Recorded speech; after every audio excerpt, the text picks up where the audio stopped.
I really enjoyed NightScream for several reasons. The story is great, and Drew is a really interesting character. NightScream was released in 1997.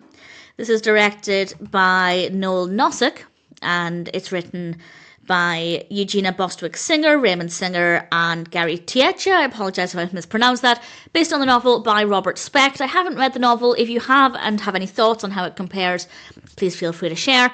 And we have a cast including Candace, Bure, Casper Van Dien, Teri Garr, and various others. I watched it for Candace, Bure, was very excited to see Teri Garr was in it. The narrative itself sounded really interesting, and it got to the point immediately, and I immediately wanted to know what was happening.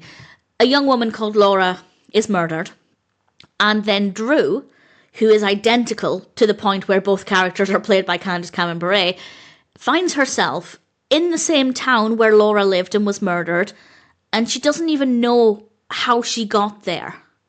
And initially she's kind of in a sort of trance, and then she snaps out of it and is completely clueless about how she got there, and then there are large posters of her face around her because they're there to remember Laura, and it's an incredibly baffling experience for her. And of course there are two questions.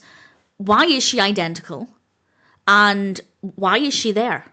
And I'm not going to answer those questions, but I really, really, really needed to know, and I was hooked from the very beginning. And of course I won't give anything away, but I will say, in my opinion, it's not predictable. We don't get too much information too soon, and when things are revealed, I found them to be really satisfying. Drew, as I said, is a really interesting, really likeable character. I wanted to get to know more about her, not just because that would help us potentially understand what's happening, but because I really liked spending time with her. Great performances, really believable character interactions, generally good music as well. It adds to this suspenseful, mysterious atmosphere. Some really good thought-provoking dialogue as well, great camera work and lighting. I have no complaints at all. I thought that this was a really fabulous film. I don't want to say anything else. I don't want to give anything else away. NightScream is a solid, mysterious story with brilliant performances, really interesting characters, and a very well executed narrative. Ultimately, it is a film that I'm very happy to recommend.